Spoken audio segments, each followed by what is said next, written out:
We've made a number of interesting discoveries based on the autopsy results of the alien specimen you brought back. The research team is now referring to this particular variation as a sectoid, based on the unusual structure of its internal organs, which we believe to be the product of genetic manipulation. As we've seen in the field, this species also seems to harbor some sort of telepathic ability.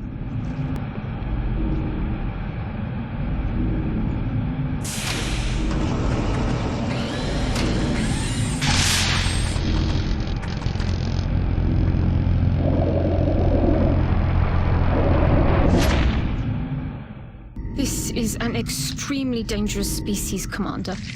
Although not physically intimidating, the psionic power that this creature wields is perhaps the greatest threat we've encountered so far.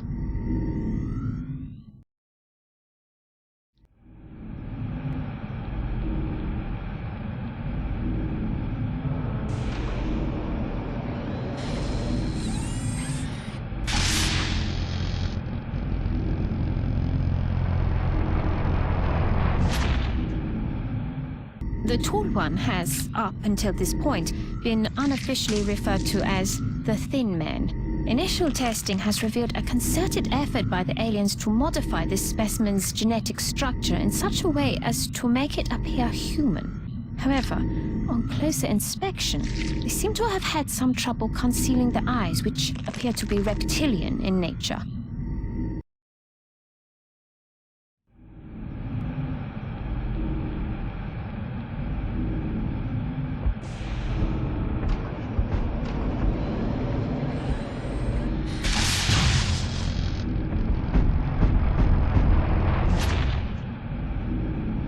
This is the most physically aggressive specimen we've discovered so far, which the troops fondly refer to as the Muton. I can only assume there's a colorful backstory for such a designation.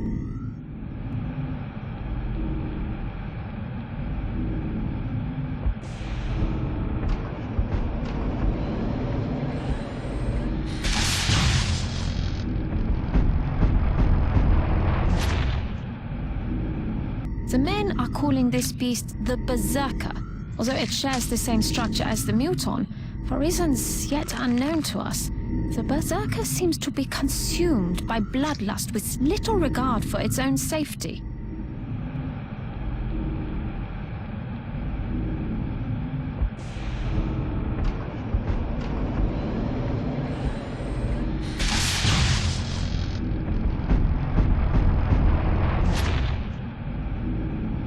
As if the standard Muton hadn't given us enough trouble, the aliens apparently kept several of these elites in waiting for the later stages of their invasion.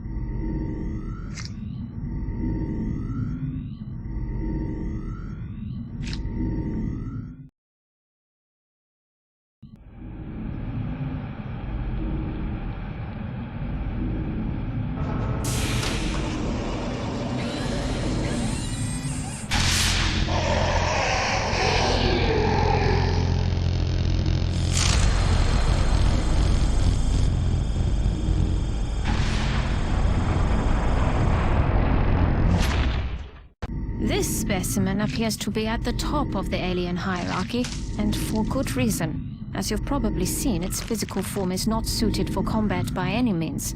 However, these elders have an incredible pool of psionic energy at their disposal, which helps to explain why the other species are subordinate to them.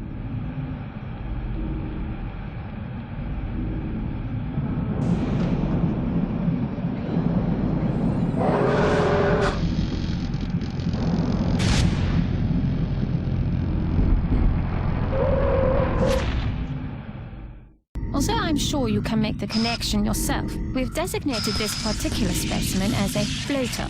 The research team is continuing in its efforts to determine how the aliens prevented the organic tissue from rejecting the mechanical components, as they seem to work in perfect harmony with one another. Based on what we've seen in the field so far, including several grotesque examples of trauma resulting from the emergence of its young, we've taken to calling this specimen a chrysalid. This unit appears to be a drone, which is similar to the military drones we are familiar with. This particular example seems to have the ability to repair damaged equipment. Dr. Shen and I believe it should be possible to capture and repurpose these for our own use in the field. We've yet to recover one of these in functional condition from the field. The men seem to enjoy using them for target practice. At the present time, we know that the cyber disk, as they've been calling it, is heavily armed, but it shows no clear pattern of behavior on the battlefield.